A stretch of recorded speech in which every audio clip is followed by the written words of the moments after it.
Iya pa na dai. Dili na pa biya na way pamahula patay wala na umoy. Na may kwa dito na ay oro rescue dito. Welcome to MC Ang TV. Hello mga higala. This is Maria and welcome to my channel. Channel na bag. Channel. To my channel, MC Ang TV. So, napansin ninyo mga higalan, no, nga syempre nga itong mga display, ang akong background is mga bag. Syempre, na ako sa akong workplace. Unya kay, back to school, unya, pero laging mingawa sa mong area, wala kinamalit og bag, so mo itong mag-vlog-vlog sa ta. So, for today's video mga higala, kay syempre, back to school na. Unya, makitrending ta sa trending karon about DSWD, Educational Assistant. So, kinsa na may nakadawat din ha, oy, mga parents dun ha, mga estudyante, nakadawat na ba mo og Educational Assistance? So, kung nakadawat mo, wow, congratulations! Unya, wala ba mo naglisod sa paglinya-linya para makakuha og Educational Assistance? Wala ba mo nakuyapan? Kay syempre trending ra ba karon sa social media nga daghan kaayo ang nakuyapan sa paglinya-linya lagi sa pagkuha sa Educational Assistant.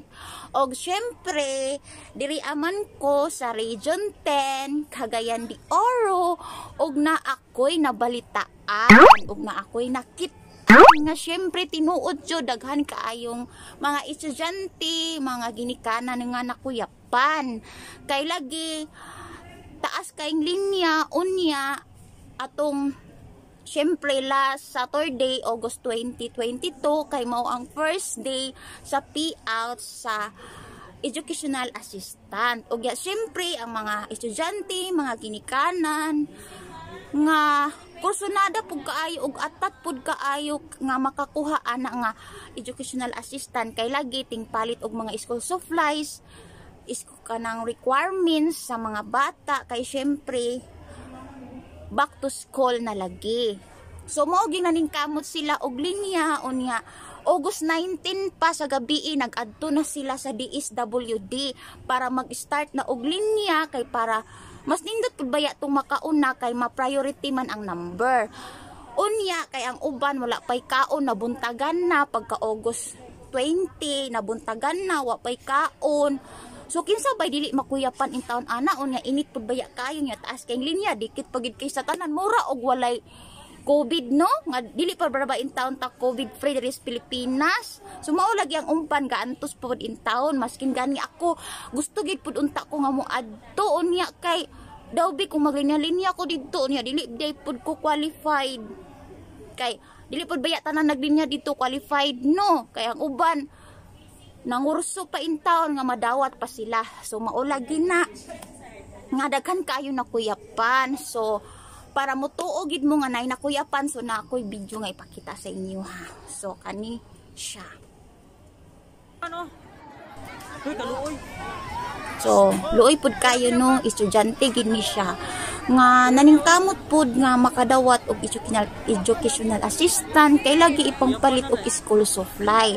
So may raba og barato na nga mahal na raba, bag, mga notebook, ballpen, ug unsa pa ng mga requirements nga gi-require sa eskwelahan. So syempre, wako pud estudyante maningkamot pud in taon ko og linya didto no kay para makadawat pud og cash assistant.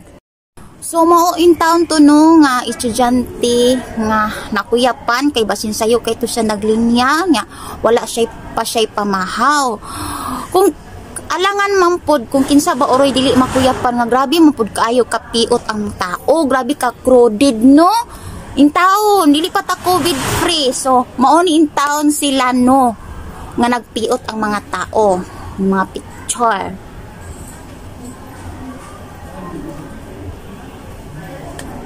O diba? Grabe kay kapiot, wala na kailagid og social distancing. Grabe nag-intawon ka piot, mga higala. Kay lagi na ning kamot jud intawon nga makadawat. So, kung ang imong na kay estudyante nga elementary, so 1,000. Ya tulo ka bata taman. So, kung imo na kay estudyante nga elementary 1,000, ya na po kay estudyante high school 2,000, ya na kay estudyante nga senior high or college. So, nana makadawat na ka og dako-dako pod mga 6,000 or 7,000 sa tulo nimo ka anak, tulo nimo ka estudyante. So as ginikanan pod kung ako gid nang pungantusan og linya dito sa DSWD kay man na lang pod unya. Pero ang pangutan ng mga higala, ibaylo ba nimo ang imong kinabuhi sa 1,000 to 4,000 lang? Ha? Nga moadto ka didto halos mawad-an na kaginhawa tungod sa kapiot? Ibaylo na lang gina nimo. Siyempre, ang uban, ang tubag, yes, ibaylo na lang ginilay lang kinabuhi sa 1,000 o 4,000. Kaya naning kamot kun lagi nang yawat nga makadawat silaan ng gihatag karon sa DSWD nga educational assistance. So maayo na kay dako na kay nagkatabang sa mga estudyante, sa mga ginikanan nga galisod nga entrada pa lang sa klase, ang uban daghan nag-requirements. So dili man gid na mawala sa eskwelahan ang mga requirements. Ako gani wala pa ko kapalit og requirements sa akong anak kay nangikamot po ko intawag duty. Dili pwede pa mo absent kay ko. O mao lagi na.